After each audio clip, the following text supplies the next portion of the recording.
हरियाणा की शादीशुदा महिला गांव चलकोई के युवक के साथ रह रही लिव इन में एसपी दफ्तर पहुंच मांगी सुरक्षा। हरियाणा की एक शादीशुदा महिला चूरू जिले के गांव चलकोई के युवक के साथ लिव इन में रह रही है। महिला का आरोप है कि उसका पति शराब पीकर उसके साथ मारपीट करता था और ससुराल में देवर तथा ननद भी उसे मानसिक रूप से परेशान करते थे, इसलिए उसने अपना ससुराल छोड़ दिया। वह अभी अपने से 1 साल छोटे युवक के साथ लिव इन रिलेशन में रह रही है। इस महिला के 2 साल का एक बालक भी है, जिसे भी वह अपने साथ ले आई। सुरक्षा के लिए दोनों एसपी दफ्तर पहुंचे। एसपी दफ्तर में हरियाणा के सिवानी निवासी 23 वर्षीय पूनम नायक ने बताया कि उसका ससुराल भादरा का रतनपुरा गांव है। उसकी शादी साल 2015 में हुई थी। पूनम ने आरोप लगाया कि उसका पति शराब पीकर उसके साथ मारपीट करता था। उसके ससुराल पक्ष के लोग भी उसे प्रताड़ित करते थे। पूनम ने बताया कि उसके 2 साल का एक बेटा भी है। उसने बताया कि चूरू के गांव चलकोई के 22 वर्षीय भेराराम नायक की मौसी का घर सिवानी में है। भेराराम नायक 8वीं कक्षा तक पढ़ा है। भेराराम सेटरिंग का काम करता है। पूनम नायक ने बताया कि 7 महीने पहले उसकी जान पहचान भेराराम से उस वक्त हुई थी जब वह अपनी मौसी के घर आया हुआ था। जान पहचान होने के बाद उसकी मोबाइल पर बातें होती और दोनों का इंस्टाग्राम पर भी संपर्क था। पूनम ने बताया कि भेराराम के बारे में उसके ससुराल वालों को पता लग गया था। दीपावली के पहले जब वह भेराराम से मोबाइल पर बात कर रही थी तो उसके ससुराल वालों को पता लग गया। इसके बाद उसकी पिटाई भी की गई। उसने बताया कि 17 जनवरी की रात को वह अपने घर पर बिना बताए निकल गई थी। वह अपने साथ 2 साल के बेटे को लेकर आई थी। अपने गांव से वह तारानगर आ गई। यहां से भेराराम के साथ दोनों जयपुर पहुंच गए। इसके बाद दोनों जयपुर के एक होटल में रहे। पूनम ने बताया कि अब उसके ससुराल वाले उसे जान से मारने की धमकियां दे रहे हैं, इसलिए सुरक्षा के लिए वह एसपी दफ्तर पहुंची है। सासू से परेशान करे करते हैं। अच्छा, देवर भी मार देता था, ननद भी कह देती थी, ससुरों भी कह देता था। मैं इनके साथ रहना चाहती हूँ। NH52 हड़ियाल के पास बायोडीजल से भरा टैंकर पलटा, डीजल लूटने की मची होड़। चूरू के NH52 हड़ियाल गांव के पास पुलिया पर शुक्रवार सुबह बायोडीजल से भरा एक टैंकर पलट गया। हादसे के बाद डीजल लूटने की लोगों में होड़ मच गई। प्लास्टिक की बोतल, डिब्बे आदि लेकर लोग डीजल लूटने के लिए पहुंच गए। टैंकर में करीब 37,000 लीटर बायोडीजल भरा है। सूचना के बाद सिरसला गांव की 108 एम्बुलेंस लेकर पायलट बनवारी लाल मौके पर पहुंचे और टैंकर में फंसे जालोर निवासी 30 वर्षीय खलासी आयात खान को चूरू के राजकीय भरतिया जिला अस्पताल पहुंचाया। बाद में यहां दूधवा खरा और तारानगर पुलिस भी DST टीम के साथ मौके पर पहुंच गई। इस सड़क हादसे के बाद नेशनल हाईवे के दोनों तरफ वाहनों की लंबी कतार लग गई। एहतियात के तौर पर दमकल को भी मौके पर लगाया गया है। ये बायोडीजल गुजरात से भरकर हरियाणा के झज्जर ले जाया जा रहा था। हादसे के बाद टैंकर ड्राइवर मौके से फरार हो गया। इस हादसे की प्रारंभिक वजह NHAI के द्वारा यहां काम चलाया जा रहा है, जो कि अधूरा छोड़ दिया गया है। यहां किसी तरह के बैरिकेड नहीं लगाए गए हैं। रास्ते को डाइवर्ट करके वन वे किया गया है। सामने से वाहन आने पर उसको बचाने के चक्कर में यह बायोडीजल से भरा टैंकर पलट गया। अभी भी मौके पर लोगों की भीड़ लगी हुई है, जो कि बहते हुए डीजल को बर्तनों तक में भरकर ले जा रहे हैं।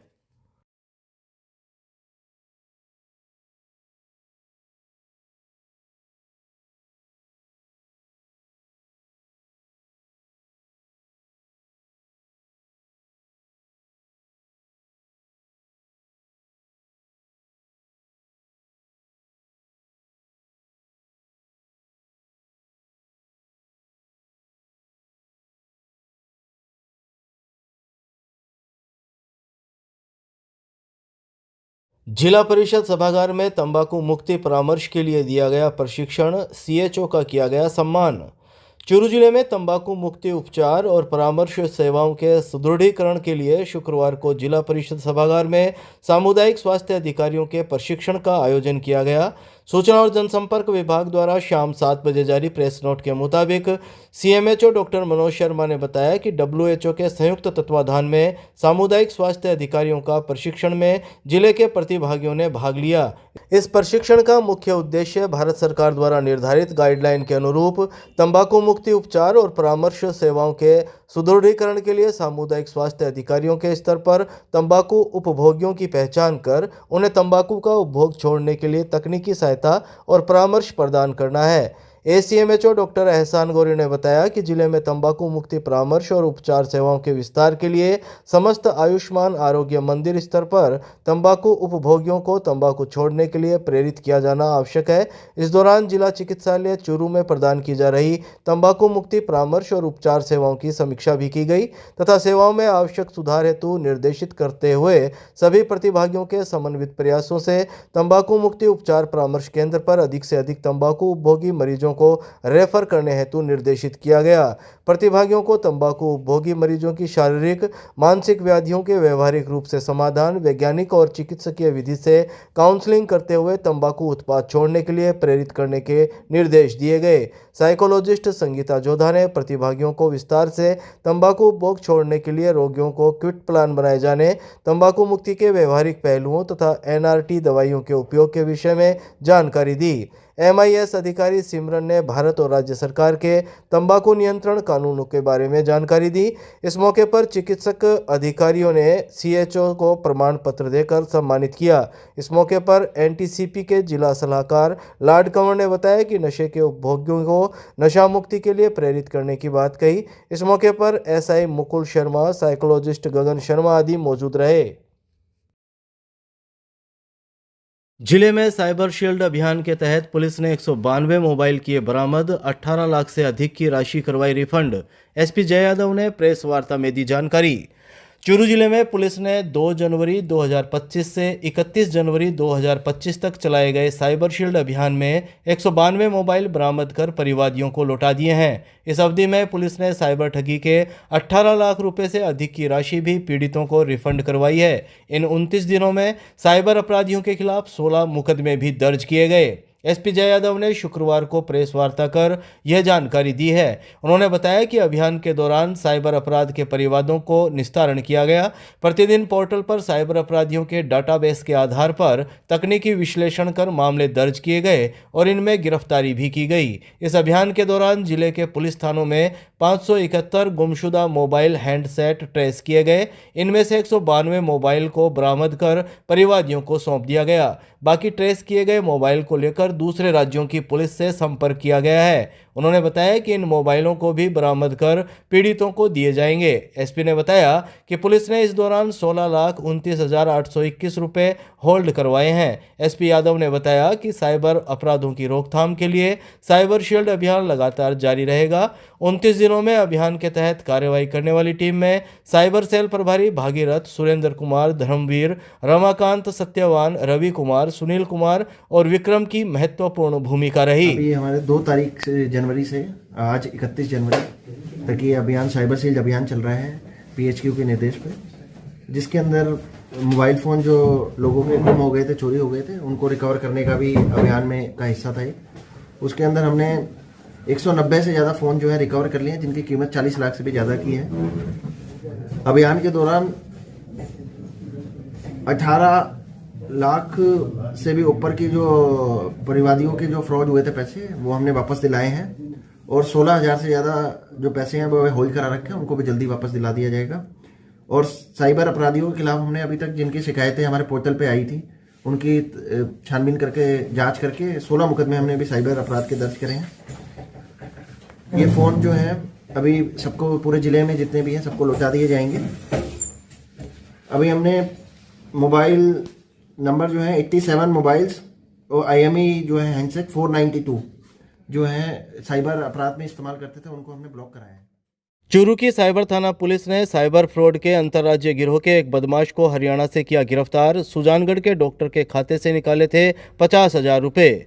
चूरू की साइबर थाना पुलिस ने बड़ी कार्यवाही को अंजाम देते हुए अंतर्राज्यीय साइबर फ्रॉड गिरोह के एक शातिर बदमाश को शुक्रवार को गिरफ्तार करने में सफलता हासिल की है। महज 20 साल का ये आरोपी 8 राज्यों में करोड़ों रुपए की साइबर ठगी को अंजाम दे चुका है। इस गिरोह के द्वारा बैंक वेबसाइट का क्लोन बनाकर साइबर ठगी की वारदात को अंजाम दिया जाता रहा है। चूरू के साइबर थाने में 29 जनवरी 2025 को सुजानगढ़ के डॉक्टर रविकांत सोनी ने 50,000 रुपये की ऑनलाइन ठगी का मुकदमा दर्ज करवाया था, जिसके बाद साइबर पुलिस ने त्वरित कार्रवाई करते हुए हरियाणा के गावड़ निवासी युवराज उर्फ आशीष बेनीवाल को गिरफ्तार कर लिया। एसपी जय यादव ने बताया कि साइबर थाना पुलिस ने अंतर्राज्यीय गिरोह का पर्दाफाश किया है। उन्होंने बताया कि सुजानगढ़ के डॉक्टर रविकांत सोनी ने मामला दर्ज करवाया था कि उसके मोबाइल नंबर पर एक मैसेज आया जिसमें SBI रिवॉर्ड पॉइंट के बारे में लिखा हुआ था। इस मैसेज में एक लिंक था जिसको ओपन करने पर एक ऐप डाउनलोड हो गया जो कि SBI के योनो ऐप की ऑनलाइन साइट से हूबहू मिलता था। जब उसने इसमें इंटरनेट बैंकिंग की तरह यूजर ID और पासवर्ड डाले तथा KYC वेरिफिकेशन करते ही उसके खाते से 50,000 रुपये निकल गए। मामला दर्ज होने के बाद साइबर थाने की टीम गठित की गई, जिसने साक्ष्यों के आधार पर आरोपी युवराज उर्फ आशीष बेनीवाल को गिरफ्तार कर लिया। गिरफ्तार आरोपी के कब्जे से एक मोबाइल, अलग अलग बैंकों के 24 ATM, 13 बैंक पासबुक, 8 चेक बरामद किए गए हैं। एसपी जय यादव ने बताया कि इस गिरोह के अन्य सदस्यों को चिन्हित कर लिया गया है और दूसरे राज्यों की पुलिस के साथ मिलकर इस गिरोह के खिलाफ संयुक्त कार्रवाई की जाएगी।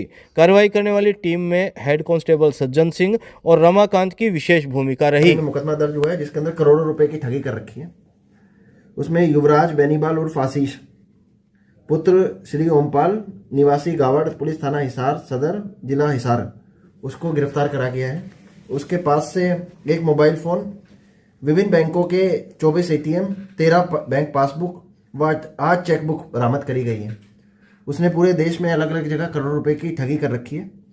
ये क्या करता था, इसको सुजानगढ़ में है रविकांत सोनी, उन्होंने मुकदमा दर्ज कराया कि उनके साथ 50,000 रुपये की ठगी हुई है।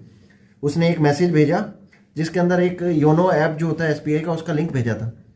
उस लिंक को इसने क्लिक करा, उसमें लिखा हुआ था कि आपको कोई रिवॉर्ड पॉइंट्स मिल रहे हैं तो आप इस पर क्लिक करके इसको फॉर्म को भरिए उसके अंदर। तो इसने इसको क्लिक किया और उसके अंदर अपनी सारी डिटेल, इंटरनेट ID और पासवर्ड ये सारे भर दिए इंटरनेट बैंकिंग के। उसके बाद इसके अकाउंट से 50,000 रुपये बिना OTP जनरेट करे निकाल लिए गए।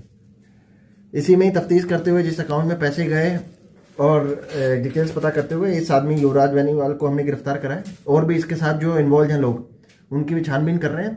ये नेटवर्क दिल्ली जामतारा वहाँ से भी संपर्क में हैं लोग इनके, जिनके थ्रू ये कर रहा था पूरा, तो उनको भी आगे जल्दी गिरफ्तार करा जाएगा। और 6 बैंक खाते जो हैं इसके पास जो थे उसको साइबर अपराध के मान के उनको अकाउंटों को होल्ड करा रखा है, जिसमें ये पैसे आ रखे हैं साइबर अपराध के। जो अलग अलग देश के विभिन्न कोनों में लोग हैं जिनके पैसे थे वो साइबर फ्रॉड में जो हो रहे थे वो हमने जब्त करा रखे। तो उन जगहों पे जिनके साथ फ्रॉड हुआ है उनके भी मुकदमे दर्ज करा के इसको उन मुकदमे में गिरफ्तार कराया जाएगा। और एक में 2 करोड़ रुपए भी इसके एक अकाउंट में आ रखे हैं, जो इसने किसी के साथ इसने 2 करोड़ से ज़्यादा की फ्रॉड कर रखा है। तो ये बड़ी साइबर गैंग जो है उसका पर्दाफाश हुआ है और उसके अंदर और लोग हैं दिल्ली के जामतारा के, उनको भी जल्दी गिरफ्तार किया जाए। राजकीय कस्तूरबा गांधी बालिका आवासीय विद्यालय में शैक्षिक किशोरी बाल मेले का किया गया आयोजन। चूरू के राजकीय कस्तूरबा गांधी बालिका आवासीय विद्यालय में शुक्रवार को शैक्षिक किशोरी बाल मेले का आयोजन किया गया। कार्यक्रम की अध्यक्षता भामाशाह श्याम सुंदर शर्मा ने की। विभाग के द्वारा शाम 6 बजे जारी प्रेस नोट के मुताबिक कार्यक्रम में जिला शिक्षा अधिकारी संतोष महर्षि, प्रधानाचार्य ओम फगेड़िया, कार्यक्रम अधिकारी अविनाश सहारण, ACBO विनय सोनी, भामाशाह इलियास खान, प्रधानाध्यापिका बिमला देवी और समस्त स्टाफ आदि ने फीता काटकर मेले का शुभारंभ किया। इस मौके पर छात्राओं ने सांस्कृतिक प्रस्तुतियां दी। राज्य स्तरीय खेलकूद प्रतियोगिता में भाग लेने वाली छात्राओं को अतिथियों ने सम्मानित किया। विद्यालय की छात्राओं ने 35 स्टॉलें लगाई। कार्यक्रम में जिला शिक्षा अधिकारी संतोष महर्षि ने कहा कि इस प्रकार के आयोजन से विद्यार्थियों के मानसिक और बौद्धिक विकास में वृद्धि होती है। उन्होंने कहा कि ऐसे आयोजन से विद्यार्थियों को अपनी कला का प्रदर्शन करने का मौका मिलता है। कार्यक्रम का संचालन कृष्णा पचार ने किया। राजगढ़ रोड के पास खेत में कृषि कार्य करते किसान की करंट की चपेट में आने से मौत, पुलिस ने शव का करवाया पोस्टमार्टम। चूरू शहर के राजगढ़ रोड के पास खेत में कृषि कार्य करते समय बिजली का करंट लगने से 35 वर्षीय किसान की मौत हो गई।